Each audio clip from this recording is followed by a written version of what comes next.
जय माता दी। प्रिय श्रोताओं, आज की कथा में आप सभी का हार्दिक स्वागत है और आज हम सब सुनने जा रहे हैं माँ दुर्गा के नव दुर्गा स्वरूपों में से दूसरे दिव्य स्वरूप माँ ब्रह्मचारिणी की अत्यंत पावन, प्रेरणादायी और तपस्या से परिपूर्ण कथा। नवरात्रि के दूसरे दिन माँ ब्रह्मचारिणी की पूजा अर्चना विशेष रूप से की जाती है।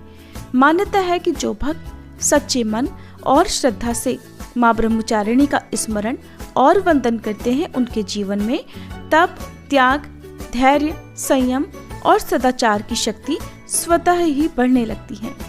माँ दुर्गा की नवशक्तियों में दूसरा स्वरूप माँ ब्रह्मचारिणी का है। यहाँ ब्रह्म का अर्थ तपस्या से है और चारिणी का अर्थ है उसका आचरण करने वाली, अर्थात जो देवी तप का आचरण करने वाली हैं, उन्हें ब्रह्मचारिणी कहा जाता है। माँ दुर्गा का ये स्वरूप भक्तों और साधकों को अनंत फल देने वाला, अनंत कल्याणकारी और दिव्य तेज से परिपूर्ण माना गया है। इनकी उपासना आराधना करने से तप, त्याग, वैराग्य, सदाचार और संयम की वृद्धि होती है और जीवन में आत्मबल तथा धैर्य का संचार होता है। माँ ब्रह्मचारिणी का स्वरूप अत्यंत शांत, अत्यंत तेजस्वी और पूर्ण रूप से ज्योतिर्मय है। इनके दाहिने हाथ में जपमाला सुशोभित रहती है और बाएं हाथ में कमंडल धारण रहता है। ये स्वरूप साधना, तपस्या और आत्म संयम का प्रतीक माना जाता है। पौराणिक मान्यताओं के अनुसार अपने पूर्व जन्म में यही देवी पर्वतराज हिमालय के घर पुत्री के रूप में प्रकट हुई थी। उस समय देवर्षि नारद ने माता को उपदेश दिया कि यदि वे भगवान शिव को पति रूप में प्राप्त करना चाहती हैं, तो उन्हें कठोर तपस्या करनी होगी। नारद जी के इस उपदेश को सुनकर माता ने भगवान शंकर को पति रूप में पाने के लिए अत्यंत कठिन और दीर्घकालीन तपस्या आरंभ कर दी। माँ की ये तपस्या इतनी कठोर, इतनी कठिन और इतनी अद्भुत थी कि देवता, ऋषि, मुनि और सिद्धजन भी उसे देखकर आश्चर्यचकित रह गए। कहा जाता है कि माता ने हजारों वर्षों तक केवल फल फूल खाकर अपना जीवन व्यतीत किया और अत्यंत कठिन व्रत उपवास किए। खुले आकाश के नीचे रहकर उन्होंने वर्षा, धूप और ठंड के असहनीय कष्ट भी सहन किए, पर फिर भी उनका मन भगवान शिव की आराधना से कभी विचलित नहीं हुआ। इसके बाद भी माता की तपस्या समाप्त नहीं हुई। लगभग 3000 वर्षों तक उन्होंने केवल टूटे हुए बेलपत्र खाकर भगवान शिव का ध्यान और जप किया। माता की यह तपस्या दिन प्रतिदिन और अधिक कठोर होती चली गई। आगे चलकर माता ने बेलपत्र खाना भी त्याग दिया और कई हजार वर्षों तक निर्जल और निराहार रहकर भगवान शंकर की आराधना साधना करती रही। इस अत्यंत कठिन तपस्या के कारण माता का शरीर अत्यंत क्षीण और दुर्बल हो गया था, परंतु उनका संकल्प अडिग और अटल बना रहा।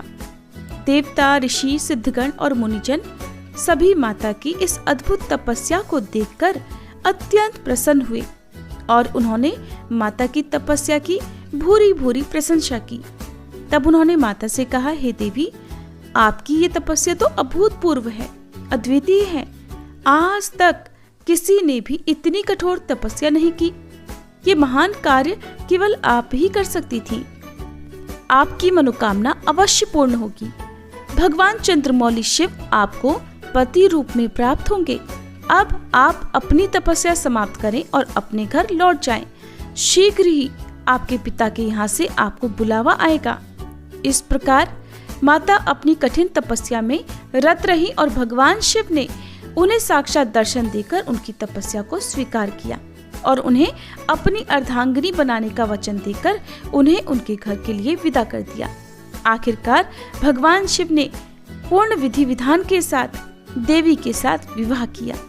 कठोर तपस्या करने के कारण ही माता को तपचारिणी और ब्रह्मचारिणी कहा जाने लगा। माँ ब्रह्मचारिणी की इस पावन कथा का सार ये है कि जीवन में चाहे कितनी भी कठिनाइयां आए, कितने भी संघर्ष आए, हमें कभी भी अपने लक्ष्य और अपने विश्वास से विचलित नहीं होना चाहिए। धैर्य, संयम और भक्ति से किया गया प्रयास अवश्य सफल होता है। माँ ब्रह्मचारिणी की कृपा से भक्तों को सर्व सिद्धि, ज्ञान, धैर्य और आत्मबल की प्राप्ति होती है। नवरात्रि के दूसरे दिन माता के इसी स्वरूप की विशेष पूजा अर्चना की जाती है। इस दिन प्रातःकाल स्नान ध्यान करके स्वयं को शुद्ध और पवित्र करें। इसके बाद माँ ब्रह्मचारिणी की प्रतिमा या तस्वीर की स्थापना करके श्रद्धा भाव से पूजा करें। पूजा करते समय मन को शांत रखें और सच्चे मन से माता के नाम का स्मरण करते रहें। मान्यता है कि माँ ब्रह्मचारिणी के पूजन और वंदन से कठिन तप और व्रत सफल होते हैं। इस दिन माता को विशेष रूप से कमल या बेला के पुष्प अर्पित करें।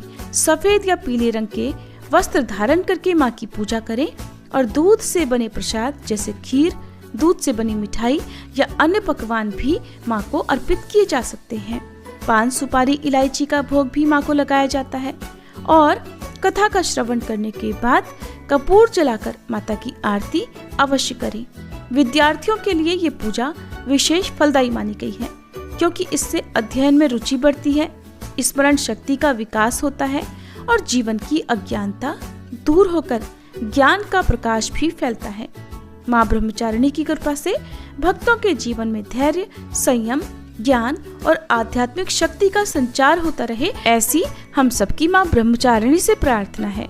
प्रिय भक्तजनों, ये थी माँ ब्रह्मचारिणी की कथा। सभी प्रेम से बोलिए माँ ब्रह्मचारिणी की जय। प्रिय भक्तजनों, आप सुनिए चैत्र मास महात्म्य का 16वां अध्याय, जो कि आप लगातार हमारे चैनल पर इससे पहले तक सुन रहे थे, जिसमें आपको हम देवी भागवत की कथाएं सुना रहे थे। तो कल से आगे की कथा अब सुनिए। व्यास जी कहते हैं, ताम्र नामक दैत्य के मूर्छित हो जाने पर महिषासुर ने कुपित होकर विशाल गदा उठाई और वह स्वयं देवताओं पर टूट पड़ा। देवताओं, ठहरो, तुम सब लोगों को आज मैं गदा से चूर्ण किए देता हूँ। तुम सदा से ही निर्बल हो। जहाँ कहीं भी इच्छानुसार बलि खा लेना तुम्हारा स्वाभाविक काम है। ऐसा कहकर अभिमान से चूर रहने वाला महिषासुर इंद्र के ही पास पहुंच गया। देवराज इंद्र ऐरावत हाथी पर बैठे थे। महाबाहु महिषासुर ने उनके कंधे पर गदा से चोट पहुंचाई। देवराज भी सावधान थे। उन्होंने भी अपने भयंकर वज्र से दानव की गदा तुरंत काट डाली। फिर महिषासुर को मारने के लिए बड़ी तेजी से वे आगे बढ़े। महिषासुर भी साधारण क्रोधी नहीं था, बल्कि उसने भी चमचमाती हुई तलवार अपने हाथों में ले ली। महान पराक्रमी इंद्र सामने पहुंच चुके थे। आगे बढ़कर उस दैत्य ने उन पर तलवार चलाना आरंभ कर दिया। फिर तो दोनों में ही संपूर्ण प्राणियों को भयभीत कर देने वाला रोमांचकारी युद्ध ठन गया। तरह तरह के आयुधों का प्रयोग करके वे लड़ रहे थे। उस समय शंबरासुर ने एक ऐसी माया का आविष्कार किया था जिसमें संपूर्ण जगत को ही नष्ट कर देने की शक्ति थी, तथा मुनि भी जिसके चक्कर में पड़ जाते थे। महिषासुर ने शीघ्रतापूर्वक उसी माया का ही प्रयोग कर दिया और उस विचित्र माया के प्रभाव से वहां एक साथ ही करोड़ों महिषासुर प्रकट हो गए। रूप और पराक्रम में सभी एक समान दिखाई देते थे। सबकी भुजाएं आयुधों से अलंकृत थी और वे देवताओं की सेना पर प्रहार कर रहे थे। ऐसी स्थिति में दैत्य द्वारा रची गई उस मोहकारी माया की भीषण रचना देखकर इंद्र के मन में भय के कारण अत्यंत घबराहट उत्पन्न हो गई। वरुण, कुबेर, यमराज, अग्नि, सूर्य और चंद्रमा, इन सब के मन में महान त्रास छा गया। अपनी विचार शक्ति खोकर ये सभी देवता वहां से भाग चले। तब उन्होंने दूर जाकर श्री ब्रह्मा, विष्णु और शंकर जी का चिंतन किया। स्मरण करते ही वे देवताओं के पास आ गए। हंस, गरुड़ और बलिवर्द पर वे बैठे हुए थे। देवताओं की रक्षा करने के लिए उन्होंने हाथ में श्रेष्ठ आयुध ले रखे थे। मोह उत्पन्न करने वाली उस आसुरी माया को देखकर भगवान विष्णु ने अपना प्रज्वलित सुदर्शन चक्र चलाया। उस चक्र के प्रचंड तेज से माया की सारी रचना समाप्त हो गई। उस समय सृष्टि, स्थिति एवं संहार के अधिष्ठाता प्रधान देवता वहां उपस्थित थे। महिषासुर ने उन्हें देखकर युद्ध की अभिलाषा से परिघ उठा लिया और बड़ी तेजी से आगे बढ़ा।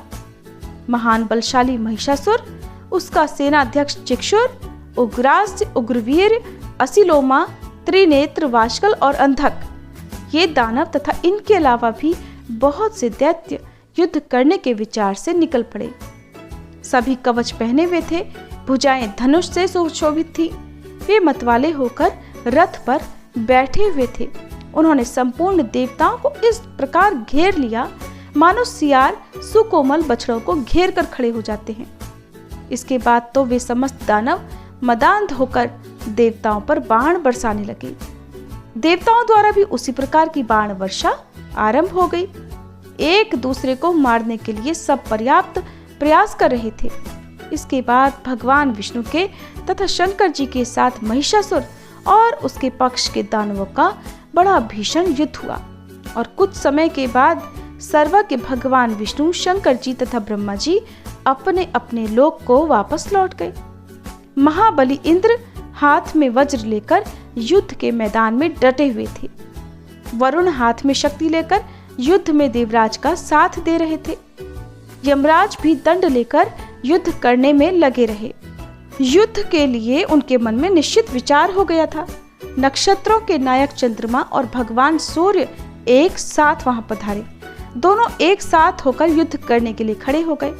दैत्यवर महिषासुर को देखकर लड़ने के लिए वे मन में पक्की धारणा बना चुके थे। इतने में ही दानवी सेना सामने पहुंच गई। प्रत्येक सैनिक क्रोध में भरकर बाण बरसाने में तत्पर था और वे बाण ऐसे लग रहे थे मानो क्रूर सांप हो। सेना के बीच वह दानवराज भैंसे के रूप में उपस्थित था। दोनों दल के सैनिकों द्वारा भीषण गर्जना आरंभ हो गई और देवताओं तथा दानवों की सेना में अत्यंत भयंकर संग्राम मच गया। उस समय उनके धनुष टंकारने और ताल ठोकने से ऐसी आवाजें निकल रही थी मानो मेघ गरज रहे हों। महाबली महिषासुर अभिमान में चूर था। उसने सींगों से पर्वत के शिखरों को फेंकना आरंभ कर दिया। उसके फेंके हुए पत्थरों से देवता घायल हो गए। वह दैत्य बड़ा ही अद्भुत प्राणी था। उसके सर्वांग में क्रोध छाया हुआ था। उसने खुरों के आघात से और पूंछ के घुमाने से ही बहुत सारे देवताओं को मार डाला। तब लड़ने के लिए जितने भी देवता और गंधर्व वहां एकत्रित थे वे सभी अत्यंत डर गए। महिषासुर के इस पराक्रम को देखकर अब तो देवराज इंद्र के पैर भी पीछे पड़ने लगे और वे फिर युद्ध भूमि से ही निकलकर भाग गए। शचीपति इंद्र के भाग जाने पर वरुण, कुबेर और यमराज सभी भय से घबराकर विचलित हो गए। सम्यक प्रकार से विजय मानकर महिषासुर अब अपने महल की ओर प्रस्थान कर गया।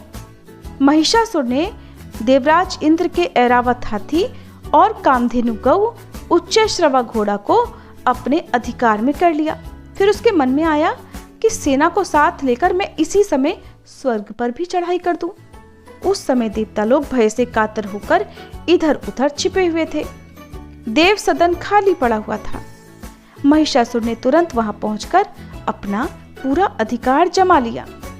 उसने स्वयं देवराज के दिव्य आसन पर बैठने की व्यवस्था कर ली। देवताओं के स्थानों पर दानवों के बैठने का प्रबंध कर दिया गया। इस प्रकार पूरे 100 वर्षों तक अत्यंत भयंकर युद्ध करने के बाद महाभिमानी महिषासुर इंद्र का पद प्राप्त करने में सफल हो गया। उसके इस भीषण प्रयत्न से संपूर्ण देवता स्वर्ग छोड़कर पर्वत की गुफाओं में वर्षों तक भटकते रहे। इस भयानक स्थिति में उन्हें महान दुख क्लेश भोगने पड़े। राजन, निरंतर दुख सहने से जब देवताओं का साहस टूट गया तब वे सभी एकत्र होकर ब्रह्मा जी की शरण में पुनः गए, क्योंकि प्रजा का सारा भार चतुर्मुख ब्रह्मा जी पर ही रहता है। उनका रूप राजसिक है। उस समय कमल के आसन पर विराजमान होकर वे वेद का निर्माण कर रहे थे। उन्हीं के विग्रह से प्रकट हुए मरीचि आदि प्रमुख मुनिगण, जो संपूर्ण वेदों के पारगामी और शांत स्वभाव हैं, सेवा में प्रस्तुत थे। सिद्ध, चारण, गंधर्व, किन्नर, पन्नग और उरग सब के सब उन देवाधिदेव जगत गुरु की स्तुति में संलग्न थे। देवता बोले, संपूर्ण दुख दूर करने वाले पद्मयोनि ब्रह्मा जी, इस समय सभी देवता संग्राम में दानवराज महिषासुर से परास्त होकर पर्वत की गुफाओं में कालक्षेप कर रहे हैं। स्थानच्युत होने के कारण उन्हें महान कष्ट भोगना पड़ रहा है। हमारी ऐसी दयनीय दशा देखकर भी आप दया नहीं करते, ये कैसी विचित्र बात है। सैकड़ों अपराध करके भी अपनी शरण में आए हुए पुत्रों को क्या निर्लोभी पिता त्याग कर उनका अधोगति में पड़े रहना स्वीकार कर सकता है? बिल्कुल नहीं। आज दैत्यों के सताए जाने पर हम समस्त देवता दीनता पूर्वक आपकी शरण में आए हुए हैं और अब भी आपकी उपेक्षा दृष्टि हो रही है। इस समय महिषासुर स्वर्ग और भूमि मंडल का राज्य भोग रहा है। ब्राह्मणों द्वारा यज्ञों में सर्वोत्तम भाग उसी को मिलता है। देव वृक्षों में श्रेष्ठ पारिजात के पुष्प उसे सेवन के लिए सुलभ हैं। यहाँ तक कि वह नीच समुद्र की अटूट निधि कामधेनु गौ से भी स्वयं लाभ उठा रहा है। देवेश, हम कहाँ तक वर्णन करें, आप तो सर्व ज्ञान संपन्न हैं। महिषासुर का सारा वृतांत आपको विदित ही है। इसलिए प्रभु, हम सभी आपके चरणों में मस्तक झुकाए हैं। विभो, महिषासुर अवश्य ही महान नीच है। उसके द्वारा निरंतर घृणित कार्य होते रहे हैं। तरह तरह के निंदित कर्मों में वह निरत है। जहां कहीं भी देवता जाते हैं वो वहीं पहुंचकर उन्हें कष्ट पहुंचाता रहता है। देवेश, हम सब देवताओं के तो आप ही रक्षक हैं। हमें कल्याण के भागी बनाने की कृपा करें। आप संपूर्ण देवताओं में श्रेष्ठ हैं। सबकी सृष्टि आप पर निर्भर है। आप आदि पुरुष और मंगलमय हैं। आप में अनंत तेज निहित है। सबको शांति प्रदान करना आपका स्वभाव ही तो है। हम सभी देवता प्रज्वलित दावानल जैसे संताप से संतप्त हैं।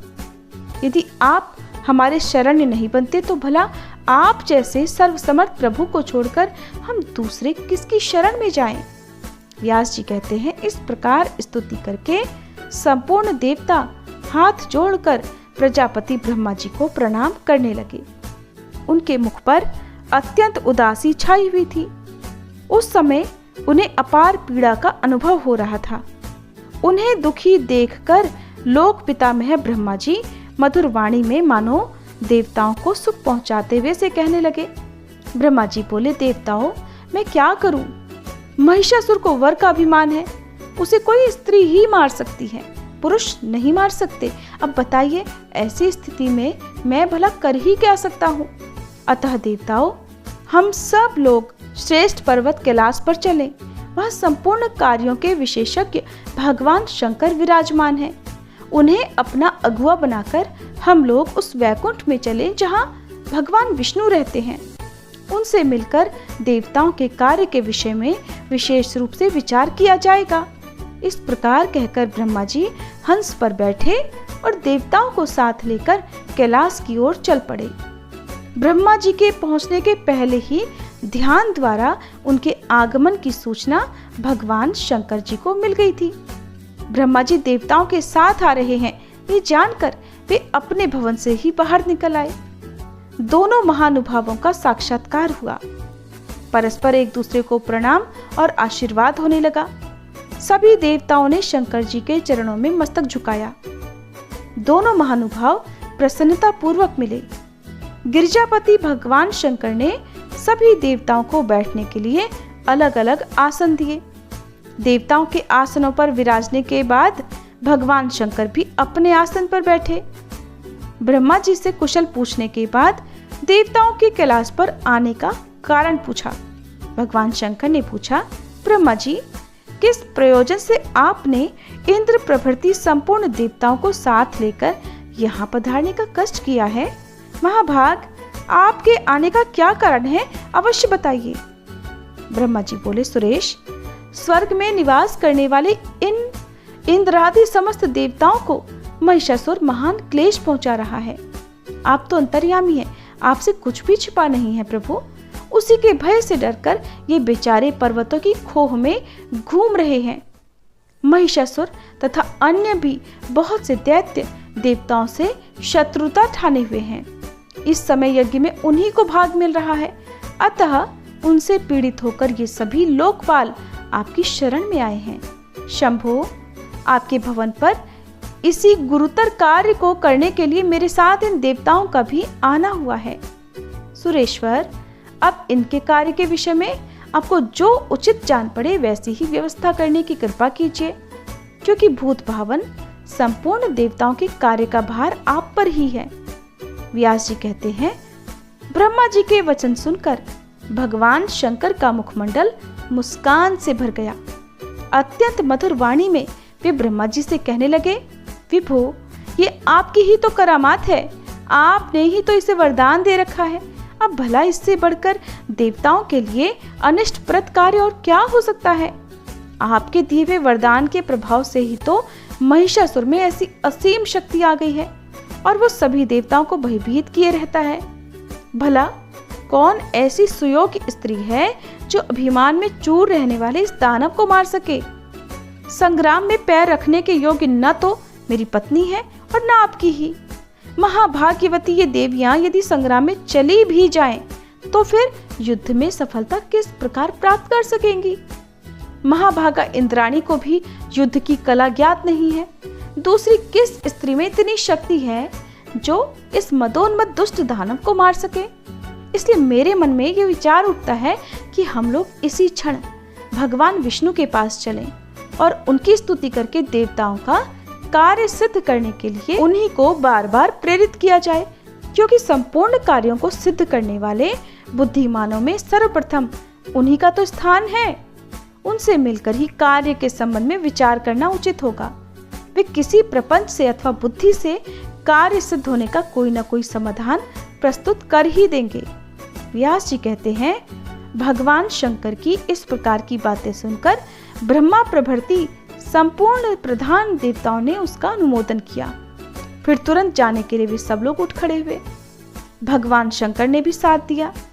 अपने अपने वाहनों पर सवार होकर वे वैकुंठ को चल पड़े। उस समय कार्य में सफलता की सूचना देने वाले अनेकों शुभ शकुन उन्होंने देखे। शुभ की सूचना देने वाला कल्याणमय वायु उत्तम गंध फैलाता हुआ बहने लगा। रास्ते में जाते समय जहां तहां पवित्र पक्षी उत्तम बोली बोलते हुए मिले। आकाश निर्मल हो गया, दिशाएं स्वच्छ हो गई। इस प्रकार देवताओं के यात्रा काल में मानो सभी शुभ योग सुलभ हो गए हों। प्रिय श्रोताओं, इसके बाद आगे जो कुछ भी हुआ उसका वृत्तांत आप सभी अगले अध्याय में जरूर सुनिएगा। आइए अब हम सभी मिलकर प्रेम से माँ दुर्गे की आरती गाएं। जय अम्बे गौरी मैया, जय श्यामा गौरी, तुमको निश दिन ध्यावत, मैया जी को सब दिन मनावत, हरि ब्रह्मा शिवरी। जय अम्बे गौरी, मांग सिंदूर विराजत, टीको मृग मद को, मैया टीको मृग मद को, उज्ज्वल से दो नैना, निर्मल से दो नैना, चंद्र वदननी को। जय अम्बे गौरी, कनक समान कलेवर, रक्तांबर राजे, मैया रक्तांबर राजे, रक्त पुष्प गलमाला, लाल पुष्प गलमाला, कंठन पर साजे। जय अम्बे गौरी, के हरिवाहन राजत, खड्ग खपर धारी, मैया खड्ग खपर धारी, सुर नर मुनि जन सेवत, सुर नर मुनि जन सेवत, तिनके दुख हारी। जय अम्बे गौरी, कानन कुंडल शोभित, नासाग्रे मोती, मैया नासाग्रे मोती, कोटिक चंद्र दिवाकर, कोटिक चंद्र दिवाकर, राजत समज्योति। जय अम्बे गौरी, शुंभ निशुंभ विदारे, महिषासुर घाती, मैया महिषासुर घाती, धूम्र विलोचन नैना, मधुर विलोचन नैना, निश दिन मदमाती। जय अम्बे गौरी, चंड मुंड संहारे, शोणित बीज हरे, मैया शोणित बीज हरे।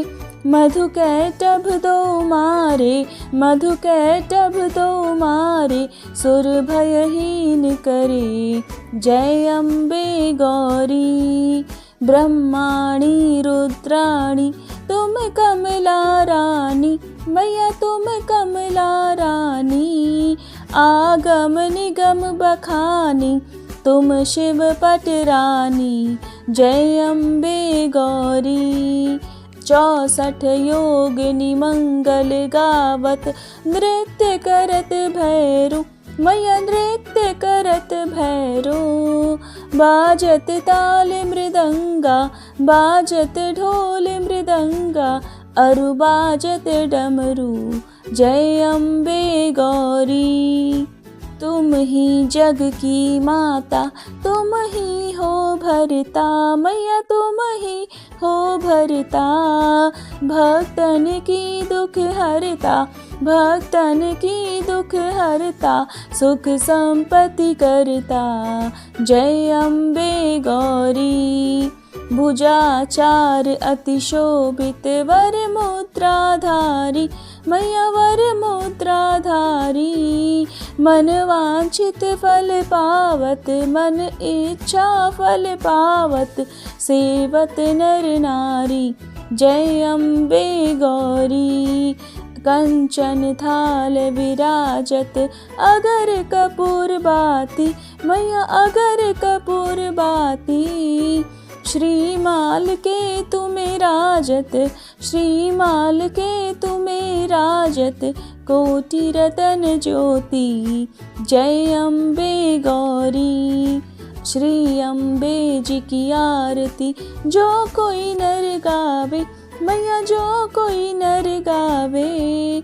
कहते शिवानंद स्वामी, रटत भोलानंद स्वामी, सुख संपत्ति पावे, जय अम्बे गौरी।